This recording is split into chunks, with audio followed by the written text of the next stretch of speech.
Chapter 2. In an instant, Dougal knew what had happened. Killeen's assailant had waited as the larger forms of Dougal and the Norn had passed over its concealed hiding place and sprung its trap on the lighter footfalls of the Silvari. And in that moment, Killeen was gone, pulled into a hollowed-out space beneath the ancient flagstones, a trapdoor made of webs and bones slamming down after her, blending once more into the bone-littered floor. Gyda spun around too, and scanned the room for any sign of Killeen behind her. "The necromancer! Where is she?" "Down there!" Clag shouted, pointing at the trapdoor. "Spider!" Dougal raced towards the trapdoor, dropping his torch and drawing his sword as he went. He smashed at the disguised covering with his blade, and the trapdoor shattered as if he'd struck a dinner plate. Killeen screamed again as she popped back up out of the hole, like a swimmer breaching the surface. She flung out her hands and scrabbled for a handhold among the bones before her, but they pulled away loose in her hands. A black-haired spider, the size of a small wolf, appeared on the Silvari's shoulders and reared back to strike her on the neck. Dougal made a desperate stab at it. His blade sliced through one of the creature's legs and lodged itself in its side. The beast hissed in pain, its twitching mandibles dripping with viscous venom. Before Dougal could pull back his blade for another strike, though, he heard Clag shout at him, "Stand back, you fool!" Dougal turned in time to see Breaker's boulder of a fist coming down at him. He threw himself to the side, leaving his sword buried in the spider's abdomen. The golem's stone fist narrowly missed both the thrashing spider and the Silvari, but smashed Dougal's blade to pieces. Gyda stormed up then. She grabbed Killeen by her arms and hauled her out of the hole. The Silvari wailed in pain as the spider sank its fur-covered fangs into her back. Swordless, Dougal snatched a knife from his belt. He wondered how much good it would do him. The spider's fangs were longer than his blade. Gyda dropped Killeen to the ground, then snatched the spider from the Silvari's back with one hand. The black thing struggled in the Norn's grasp, its legs twitching helplessly in the air. Ichor flowed around the shard of Dougal's broken blade, still stuck in the creature's side, and hot blue fluid trickled down Gyda's heavily tattooed arm. With a flick of her wrist, the Norn flung the beast toward Breaker and Clag. A moment later, the golem's heavy foot had smashed it into paste. Clag, from the relative safety of his harness, snapped, "Watch it! It has a brood in here!" "Watch over the plant, girl," Gyda ordered Dougal. "I will take care of this beast's spawn." And the Norn turned back to the web-filled room, not caring if Dougal followed her orders or not. Dougal scrambled over to Killeen to examine her wounds. Her back was covered in a warm, bluish blood, most of which he hoped had come from the spider. He'd never seen a Silvari hurt before, and had no idea what might leak out of one that had been hurt. Dougal wiped the liquid off of Killeen's shoulders with his sleeve, uncovering a pair of puncture wounds from which spilled a golden fluid that sparkled with life. Most of the mess had come from the spider then. The holes in Killeen's shoulder hadn't bled much, but the skin around them had already started to swell a bright yellow. Her skin was firm, like the shell of a horse chestnut. She was cold, but not clammy. Was that good or bad? Dougal didn't even know if she could sweat. "It hurts a bit," Killeen said as she craned her neck around, the glow in her large eyes dimming. Then she noticed the grim look on Dougal's face, and she blinked and rallied herself enough to ask questions. "Do you think I'm dying? How can you tell? Is there a special way to know?" She tried to ask more, but a coughing fit stopped her. Her skin was lightening to a pale yellow around the wound and spreading to the rest of her body. While Dougal turned her over and held her, the Norn and the golem began smashing a pack of spider-shaped shadows into a blue-black paste. Dougal hunkered down next to the weakened Silvari to protect her from the flying bits of dried bone and arachnid with his body. He looked down at her face, golden and pale. Dougal realized he'd violated his first rule. He was going to feel horrible if she died. He glanced back to see Gyda breathing hard and holding her hammer in a two-handed grip. Splats of spider corpses formed a ring around her. Clag's golem had ground out a mushy blue mixture beneath its stone feet. Once the slaughter ended, Dougal saw that the Silvari had passed out, and he beckoned the others to her side. "Raven's wings," Gyda said, barely breathing hard from all the exertion. "She's getting paler than you, little man." It's the poison, Dougal said. It's working fast. Clag climbed down from the harness on Breaker's front to get a better look at the Sylvari. I estimate she only has a few minutes remaining before the venom takes her. Do either of you have a potion, poultice, or spell that could help her? Gita shrugged. Dougal grimaced and said, Do I look like an alchemist to you? Given your background, Clag said, I thought you might have stolen one somewhere. No matter, I have something that should do the trick right here. Clag rummaged around in a pack he wore, strapped diagonally over one shoulder and across his chest, producing a clear vial filled with a viscous blue liquid. He dribbled the contents of the vial into Killeen's pale mouth, past lips that had gone dry as autumn leaves. Clag stood back up and recorked the vial. That should be sufficient to prevent her expiration, he said, at least in the short term. He bent over the Sylvari and said loudly, This will be coming out of your share. Clag smacked the Norn on her kneecap and added, Strap her body to the back of my golem. Gita scooped up Killeen as if the Sylvari were a limp doll. If we take her straight back to Divinity's Reach, she should be fine, Dougal said. All too true, Clag said. But we've not made it this far to turn back now. Forget it, Dougal said. We're down a member. This expedition is over. He reached to take Killeen from Gita. The Norn was a statue and wouldn't let go. Brushing Dougal aside, Gita moved around to the back of the golem and began to laboriously craft a suitable lashing from rope in the back of the harness. Dougal glared at Gita, but spoke to Clag. We get back to the city and we get her taken care of. Then we come back, later, when we're all healthy. We don't have time for that, Clag said, as he scrambled back into the armoured seat hanging from the golem's chest. This is a boneyard, said Dougal, exasperated, turning to glare at the Asura. They're all dead. I'm sure any other spiders will wait. What's the rush? Clag, now looking down at Dougal, raised his eyebrows and clicked his tongue. If I figured out who is buried here, then others may have as well. Knowledge propagates. We press on. The golem's eye awaits.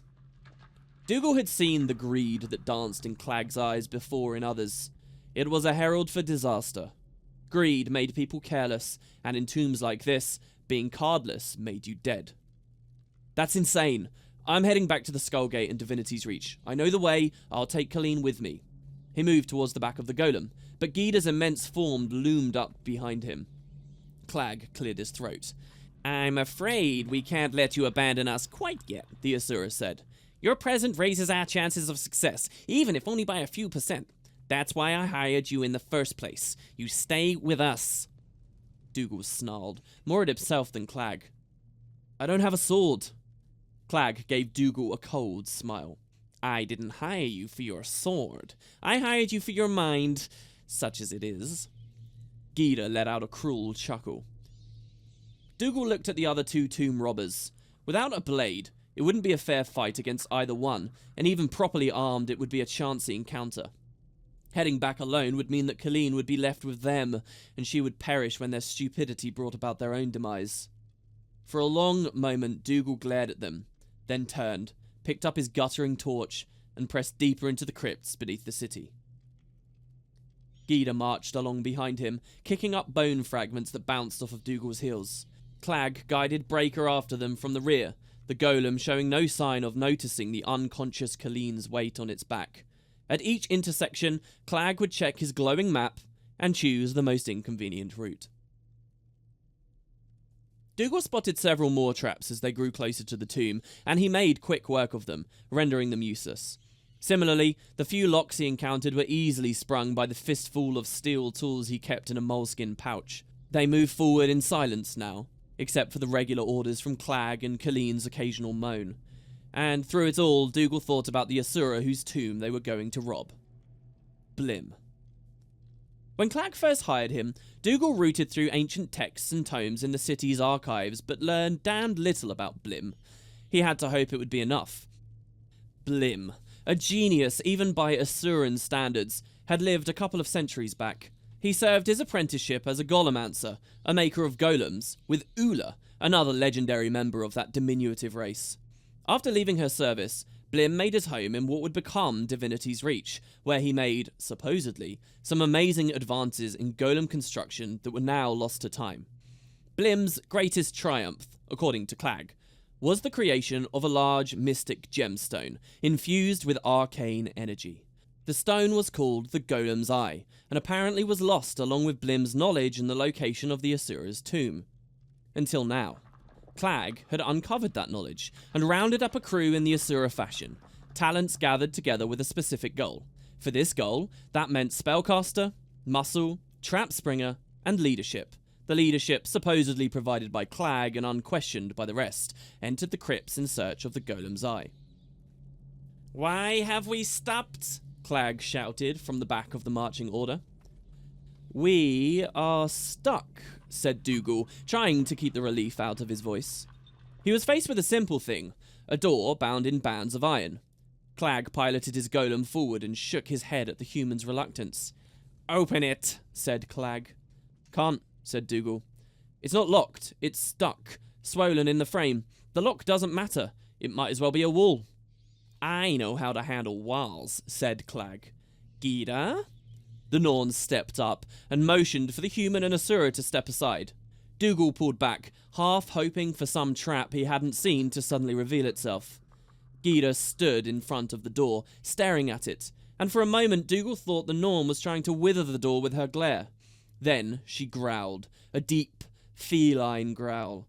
White fur began to sprout from her exposed flesh, and for a moment it was as if her armoured form were overlaid with another, ghostly image of a great beast.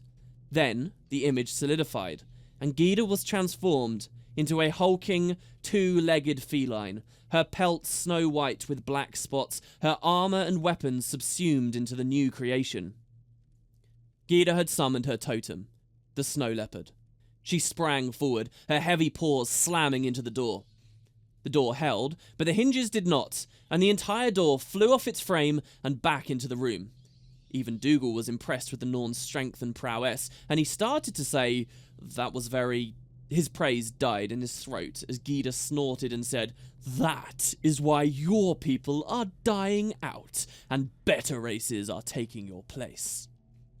Dougal reddened with anger, but just pressed past Gita, holding his torch high, into another passage with more bones lining the wall. Dougal was convinced that Divinity's Reach, the shining human city, was built on a mountain of bones.